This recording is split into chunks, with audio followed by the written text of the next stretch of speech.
Ever wondered how you can get your car from driving like it's on a fluffy cloud to changing direction quickly like Pikachu's quick attack? And finally, how often have you been stuck deciding which power upgrades to choose based on how much PI you have? Well, you're in luck because in this video, I will be discussing platform and handling upgrades as well as engine upgrades and giving you the answers for which parts are best for your build. Hello and welcome back everyone to my guide/tutorial for Forza Horizon 5. Now I'm going to fly through this video because there isn't much to discuss today and I want to keep this one short as well. Now I just said I'm going to go through this quickly, but let's pump the brakes for a second and get our focus right here because I will be discussing platform and handling upgrades up first. And to begin, we are going to be looking at brake upgrades. There are different options that you can play around with for brakes in terms of B class, like you have street and sport, but for anything A class and above, you cannot go with anything lower than race brakes. The reason for this is that race brakes are adjustable, like I'm going to show you now. Right, so you can adjust the balance of braking force between the front and the rear, like you can see where it's highlighted now, and you can also adjust how much pressure you want. Just bear in mind that playground games messed up, so when it says 48% to the rear, it's actually 48% to the front. They mixed up the rear and the front, like they made it back to front, I guess. The next thing you can find is suspension, and there are also other options that you can play around with in B class, but really you should really just go with race springs and dampers, because if you're doing a build even for B class, you want to be able to do what race suspension does, and that is to be able to make adjustments, and I'm going to show you how to do that as soon as I can get into free roam. Right, back in free roam now, so let me just go over to the tuning menu. And what race springs and dampers actually allows you to do is to make adjustments to your ride height, how stiff your springs are in the front and the rear, and also you can adjust the front and rear in terms of ride height as well. And also you can adjust the damping, which is basically your shock absorbers, you know. So you can adjust the rebound stiffness for the front and the rear, which is basically when your suspension takes a shock. You know, you hit a bump or something and the wheel compresses upward into the arch. That is where the rebound stiffness will kick in to push the wheel back down onto the road. And bump stiffness is how stiff the suspension is in terms of when it takes that bump, how high up off the ground is the wheel going to bounce, that kind of thing. So that's where you can control these things by getting race suspension. For road builds, obviously, don't go do this for an off-road build, just yeah. Next up, you will find rally suspension, and this is something that you should use for all your rally and cross-country races. And what's unique about rally suspension is the higher ride height compared to race suspension or even drift suspension. And there is also one more thing that I wanted to test out, right? So let me just go into free roam for a second. So I'm out here with another Dodge Charger, and this Dodge Charger is actually tuned for drag racing, but I have two tunes for it. The first tune is with race suspension. Actually, that's the second tune I made, it's just first in the list. And the second tune is with rally suspension.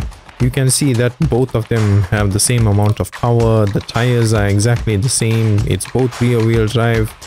So the only real differences I see is a 10 kilo weight difference. I don't understand what that is, but anyway, I wanted to see whether rally suspension is better for drag racing as compared to race suspension, and we're gonna do that right now. So I'm at the drag strip, not gonna bother doing any launch control, let's just go for it. But before I go for it, the speed trap at the end is what I'm going to use to determine whether this is actually faster or not. So right, 3, 2, 1, here we go.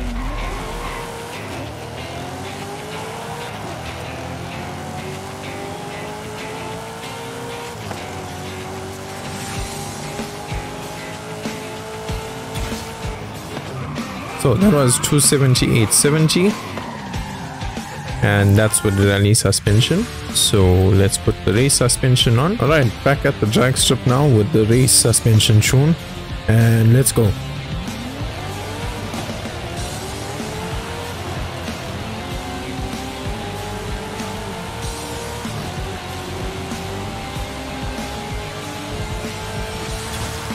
277.72. Now I might actually call that marginal. And one more thing I wanted to show you guys about these tunes were, just pay attention to the spring settings, the damping settings. Alright, you got an idea of what they look like. So let me show you that the rally tune had practically the same settings as well. Let's just throw it on.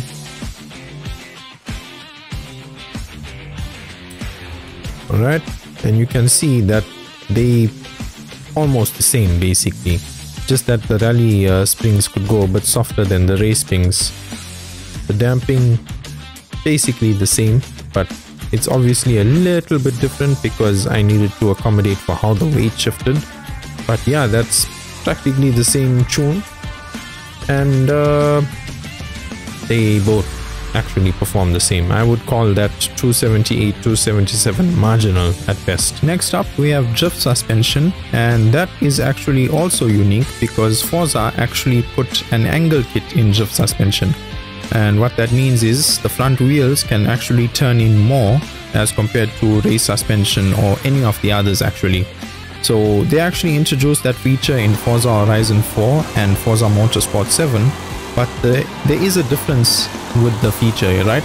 So in Forza Horizon 4 we just had the angle kit pre-installed, no changes can be made to it. But in Forza Motorsport 7 you can adjust how much extra angle you want the wheels to be able to turn. So you know, I really wish we got that feature in Forza Horizon 5. I thought we would, but I was disappointed. Next up we have anti-roll bars, and for these honestly just go with race anti-roll bars. It's a low PI cost, sometimes it's even no PI cost at all. And also race anti-roll bars are adjustable, and the reason why you need these to be adjustable is because firstly, anti-roll bars are there to obviously stop body roll from happening, right? It actually connects to the cross member and the wheels on the knuckles, and it's all linked together. So when you turn your wheels can't bend left to right, you know, or between top to bottom. And also anti-roll bars need to be controlled because you want to know how your weight is controlled side to side. So that's why there is an adjustment which you will find in the tuning menu right here. You can adjust how soft or stiff the anti-roll bars in the front or the rear of the car, and in doing so you can adjust how the weight transfers from side to side. And that's what you need anti-roll bars for. That's why you need them to be race anti-roll bars.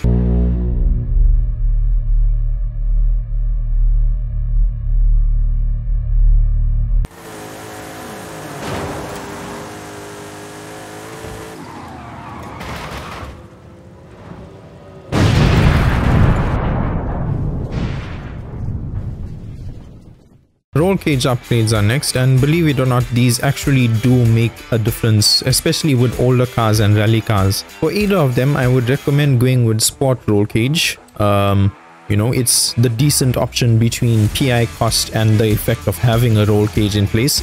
And what a roll cage actually does is it keeps your body stiff, and it also adds to the other upgrades like suspension and anti-roll bars and maybe even weight reduction. And what you need the body stiff for is when you're going through corners, you don't want that extra bit of movement between the top and the bottom of the body, let's say. You want to keep body roll all to a minimum, and that's what you need roll cage upgrades for.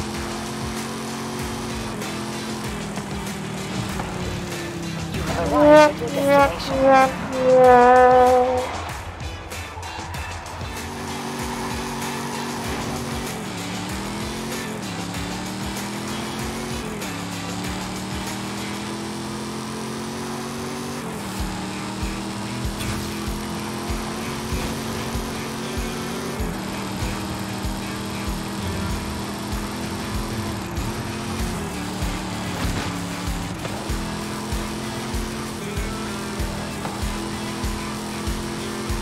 Arrived at your destination.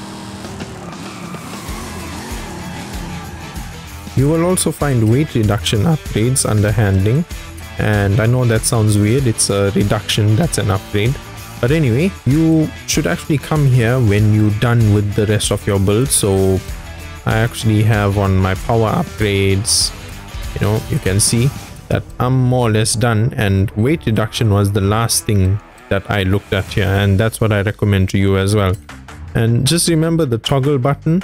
As you can see on screen, it says Y to press toggle. So go through to the menu where you can find your acceleration and top speed and your lateral G's, and just see how much of a difference the weight reduction will make to your car to decide whether you should get it or not. Or if you want to play around with one of the middle options like street and sport, and then maybe you sacrifice some power somewhere. Just play around with this and you'll figure it out. But my recommendation is to always leave this for last. Don't come here in the beginning and then you go later on, you find that, oh, okay, I could have actually had a higher top speed because I needed more power, you know. Now that suspension components are done, the final thing that we're actually going to look at for today is engine and performance upgrades. And this is actually the final category for the building part of this tutorial series. So let me jump in and let me show you these quickly. I remember saying I'm not going to explain each and every one. I'm just going to give you like a sort of priority level that you should follow when installing all these performance upgrades. So the first thing that I always install is a flywheel upgrade. What a flywheel actually does to your car, or a lighter flywheel, is it basically changes how fast the engine will rev. So let me give you an example here.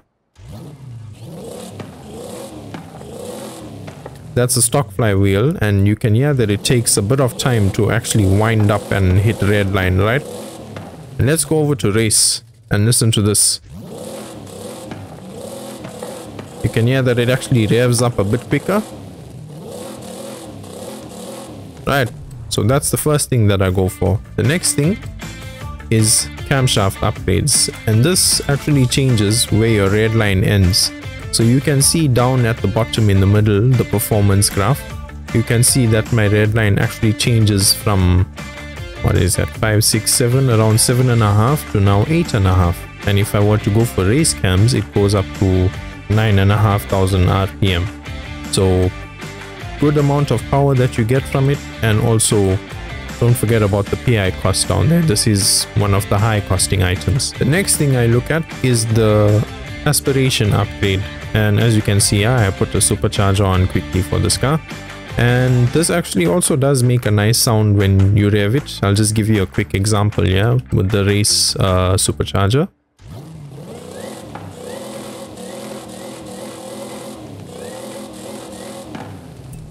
Alright, always love that whining noise. And I'm also going to show you how the camshafts, the upgraded camshafts, actually make a difference to how the car sounds. So here's how it sounds with stock. And then with race cams, it's gonna practically be a screamer.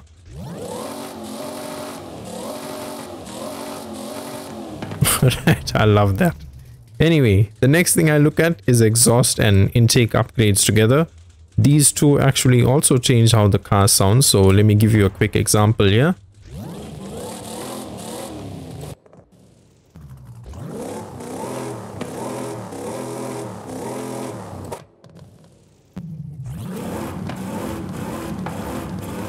The race just sounds deadly. Anyway, the other thing that changes the sound and is also the next item I look at is the intake, as I said. And here's what the actual sound difference is. It's more that induction noise. So you got to listen carefully to that like high whiny pitch at the end, right?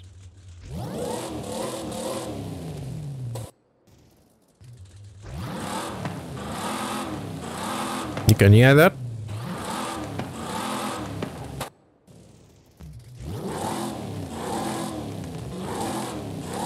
And then if you go full race, you just got something that sounds insane. Oh man, I love that. Anyway, moving on. The next upgrade that I look at is displacement, and this is basically making the engine bigger. So if you go over to where you can find displacement by toggling, you see displacement is 7 liters practically. When we go up, it becomes a 7.2 and a 7.5. And this isn't bad options, as well as the exhaust and the intake. They are your decent PI costing options. Your high PI costing options are your camshaft upgrades and your supercharger upgrades, or your aspiration, you know what I'm trying to say. flywheel is a low cost. Oh, and the last thing I look at is the intercooler upgrade. That's only if you have an aspiration to your engine, you know. And then once you're done with all of that, you just go through all the other upgrades if you still have PI headroom until you finally hit your target of, let's say, A800, which is basically, it's just like this car here. And oh my goodness, I just love this thing. Let me take you for a quick drive as we close out the video. And that is it. The building part of this tutorial slash guide series is now done. Now we can finally move on to some final tips and tricks when it comes to building your car, and then finally it will be time for me to begin explaining tuning. If you enjoyed this video, please go ahead and smash that like button, and all the new viewers should subscribe and turn on notifications so you can stay up to date with the series and my other content relating to Forza Horizon 5. On that note, in the next video we will be rounding off car building, where I will take you through a build and give you all my more intricate tips and tricks for building a car, as well as an introduction to tuning. And with this I realized that I was mentioning certain things in my other videos, but I never explained what they really are, so I am going to be doing that as part of the introduction to tuning in the next video. Alrighty then, time to round this off. If any of you have not yet seen the other parts of this guide, I recommend you go watch them now. Links to the other parts are in the description, and you can also check out the latest online racing video I made, you know, just in case you need proof of whether my methods work or not. Ladies and gentlemen, boys and girls, drive fast and stay sharp. I'll see you in the next video, and this is Sheeny signing off. Okay, bye.